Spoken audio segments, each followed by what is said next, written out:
Magandang araw po sa bawat isa sa inyo. Welcome back to our 365 Daily Devotions.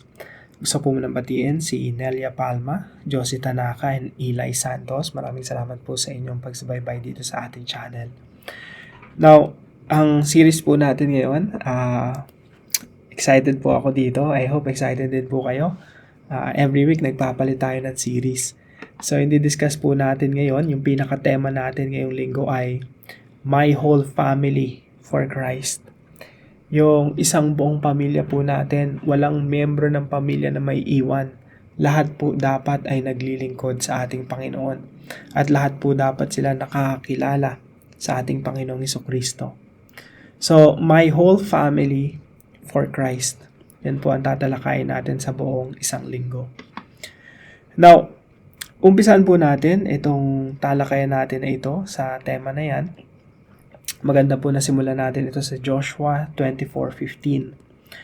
Now, ito pong Joshua 24, ito na po yung pinakahuling chapter ng Book of Joshua. Si Joshua po ang nag-lead sa Israel, people of God, going to the Promised Land. So, yung bayan po ng Israel, sila po yung naalipin sa Ehipto for more than 400 years. Pinalaya sila sa pamamagitan ni Moses. Si Moses nag-lead sa kanila hanggang sa disyerto. Pagkatapos sinalo po ni Joshua yon, si Joshua yung nag-lead sa kanila patungo sa Promised Land. Nung nakarating na sila sa Promised Land, dito sa Joshua 24, okay, nakapag-settle na sila, okay na lahat. May kanya-kanya na silang parte ng lupang pangako. At doon, gumawa ng covenant. Ibig sabihin ng covenant ay kasunduan. Nakipagkasundo muli sila sa Diyos. At dito, pinapili ni Joshua yung bayan ng Israel. Sino ba yung paglilingkuran nyo? Yung mga Diyos-Diyosan o yung tunay na Diyos ng Israel? Kaya po ang sabi rito, "But if serving the Lord seems undesirable to you, then choose for yourselves this day whom you will serve, whether the gods your ancestors served beyond the Euphrates." Ibig sabihin, yung mga Diyos-Diyosan ng ninuno natin doon sa bayan ng Iraq, sa panahon natin, Iraq or Mesopotamia, noong unang panahon, or the gods of the Amorites in whose land you are living. So, anong paglilingkuran nyo? Mga Diyos-Diyosan ng mga ninuno natin, ninuno nila si Abraham, hanggang sa mga Diyos-Diyosan sa Ehipto, hanggang sa Diyos-Diyosan ng mga Amoreo, in whose land you are living. Kayo magdidesisyon. But, as for me and my household, we will serve the Lord. Sa Tagalog po, at kung ayaw ninyong maglingkod kay Yahweh, pumili kayo ngayon kung sino ang inyong paglilingkuran. Ang mga Diyos na pinaglilingkuran ng inyong mga ninuno sa Mesopotamia, o ang mga Diyos ng mga Amoreo na sinasamba dito sa lupaing inyong tinitirhan. Ngunit para sa akin at sa aking sambahayan, kay Yahweh kami maglilingkod. So, ito po yung isang statement ni Joshua na sana life statement din natin, or yun yung pinaka-life verse ng ating pamilya. As for me and my household, we will serve the Lord. Now, kung ang bawat membro po ng pamilya nyo ay ligtas na, ibig sabihin mga Kristiyano, tunay na mananampalataya, tagasunod ng Panginoong Jesucristo, I just want to congratulate you, no? Yan ang kaligayahan natin na bawat membro ng pamilya natin naglilingkod sa Panginoon. Pero kung may mga membro tayo ng pamilya na hindi pa mananampalataya, or marahil ikaw pa lang ang mananampalataya sa iyong pamilya, at the rest of your family members are, not yet saved, hindi pa nakasumpong talaga ng kaligtasan, hindi pa na-enkwentro ang ebanghelyo ng Panginoong Jesucristo, itong pinakaunang puntos na ito yung para sa inyo. So, number 1, we are God's missionaries and leaders to our family. Ikaw po ay, kung ikaw pa lang, or kaunti pa lang sa pamilya yung mananampalataya, tandaan mo, ikaw yung missionary ng Diyos sa iyong pamilya. Huwag na tayong magsabi pa ng iba na lang yung mag-share ng gospel. Alam niyo po, madalas kong naririnig yun eh.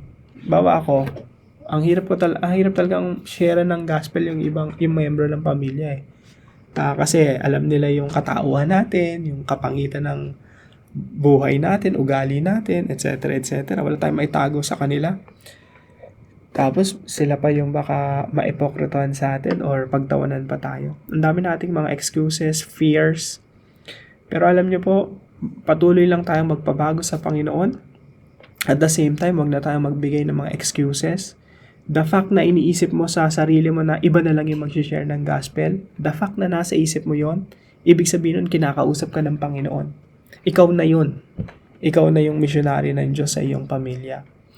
So, we are God's missionaries and leaders to our family. Hindi lang po basta missionary na kailangan yung ebanghelyo maparating sa ating pamilya. Tayo rin po ay leaders. Ibig sabihin, ang tingin mo sa iyong pamilya parang bayan ng Israel. Kung paano si Joshua ay naging leader ng bayan ng Israel, ikaw rin ang Joshua sa iyong family. Ililid mo yung pamilya mo patungo sa Diyos. So, paano ka magiging leader ng iyong pamilya? You have to lead by example. Ipakita mo sa buhay mo kung ano yung ibig sabihin ng buhay na binago ng Panginoong Hesukristo, buhay na pinaghaharian ni Kristo. At pag nakita nila yon, pag nag-share ka ng gospel sa kanila, papakinggan nila. Kasi yung gospel na sinishare mo, hindi lang lumalabas sa bibig mo, kundi nakikita pa sa buhay mo. Number 2 po, serving the Lord together as a family is our top priority. Yung paglingkuran po ang Panginoon ng sama-sama bilang pamilya, ito po yung top priority natin. Now, gusto ko lang po linawin na yung paglilingkod sa Panginoon, ano po yan? Hindi po laging nasa church yan. Hindi laging dapat nasa church or tuwing Sunday. Kasi pangkaraniwan pong pag nakikipagkwentuhan ako sa kapwa ko, naglilingkod sa Panginoon or nasa church worker, ang definition lagi ng paglilingkod yung nagigitara sa church, kumakanta, nagpipreach, nagsishare ng gospel, nagba-Bible study. Dapat malinaw na maganda nga yung devotion natin last week, mas na-clarify na yung paglilingkod sa Panginoon. Kahit saan yan kahit anong aspeto ng buhay natin. Kaya kung yung iyong anak, gusto mo magpastor yung anak mo, pero ang gusto naman ng anak mo mag-drawing, baka naman architect yung anak mo, or dapat nasa fine arts yung anak mo, or somewhere else. O baka naman gusto mo ng anak mo accountancy, or gusto naman ng anak mo maging nurse. Si Lord yung naglalagay sa puso nila kung saan dapat sila. At maaari nilang paglingkuran ang Diyos sa iba't ibang kaparaanan. So, hindi naman laging dapat nasa church. Now, pag sinabing serving the Lord together as a family is our top priority, ang gusto natin, yung mga anak natin, kapatid natin, magulang natin, nagsiserve sa Lord sa iba't ibang fields. Ako, yung anak ko, gusto ko kung loloobin, kung ako tatanungin, gusto ko yung anak ko maging abogado. Yung anak kong lalaki. Kasi tuturuan ko siya paano maglingkod sa Diyos bilang abogado. Sasabihin ko sa kanya yung holy calling ng mga Christian lawyers. Na yung mga, isipin mo yung mga nakulong na walang kasalanan, yun yung ilalabas mo sa kulungan. Hindi ba paglilingkod sa Panginoon yon? Do it in the name of the Lord Jesus Christ. By the way, pag binasa mo yung Bible, ang makikita mo lagi, yung Diyos, He is righteous, He is just. Gusto niya ng katarungan. Kaya kailangan natin ng mga Christian lawyers na maglilingkod sa Panginoon bilang lawyers. So, serving the Lord together, ang gusto nating mangyari, yung mga anak natin, kapatid natin, bawat member ng pamilya natin naglilingkod sa Panginoon sa iba't ibang kaparaanan.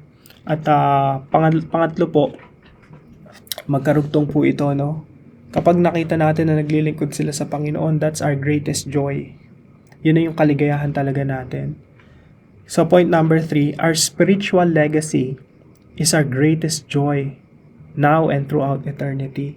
Kung mabigyan natin ng magandang buhay yung mga anak natin, o yung mga pamilya natin, member ng pamilya natin, mga kapatid, ang gaganda ng buhay nila. pero wala tayong spiritual legacy sa kanila. Hindi natin sila nabahagian ng salita ng Diyos. Wala silang takot at pagkakilala sa Panginoong Jesucristo. Kahit ano pang ganda ng buhay nila, kahit ano pang naitulong natin sa kanila, hindi tayo magiging masaya. Unless makita natin sila na naglilingkod sa Panginoon. So our spiritual legacy is our greatest joy now and throughout eternity.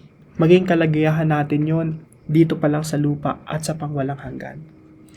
Kaya yung unang application natin, kung meron ka mga membro ng pamilya hindi pa ligtas, sulat mo sa papel yon, ipit mo sa Bible mo, at ipag-pray mo araw-araw.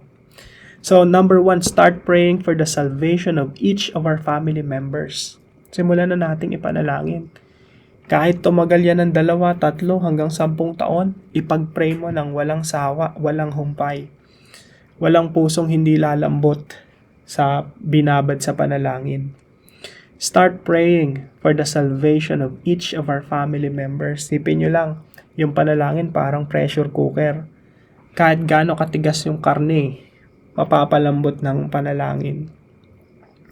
So, ipag-pray natin sila, isubmit natin sila sa Panginoon, ibigay natin sila sa Panginoon, hayaan mong Panginoon magpalambot sa puso nila at ma-realize nila na walang kabuluhan yung buhay kung wala ka sa Panginoon. Number 2, share the gospel with our family, empowered by the Holy Spirit. So, share the gospel with our family. Hindi po sapat na nananalangin lang tayo. Pero may opportunity tayo, hindi natin grab, hindi natin ginagawa. Huwag na rin po tayong mag-excuse na iniisip natin sana may mag-share ng gospel na ibang tao. Kasi ikaw na yun eh. The fact na iniisip mo yon, ikaw na yung kinakausap ng Panginoon. Kailangan lang natin magtiwala sa Diyos na gagamitin ng Diyos yung bawat sinasabi natin sa kanila. At napakalaga po ng empowered by the Holy Spirit. Ibig sabihin, pag nag-share ka ng gospel, kailangan mo lang ibuka yung bibig mo, hayaan mo na yung Santong Espiritu kumilos. Wala yan sa galing sa pagsasalita, nasa Santong Espiritu yan.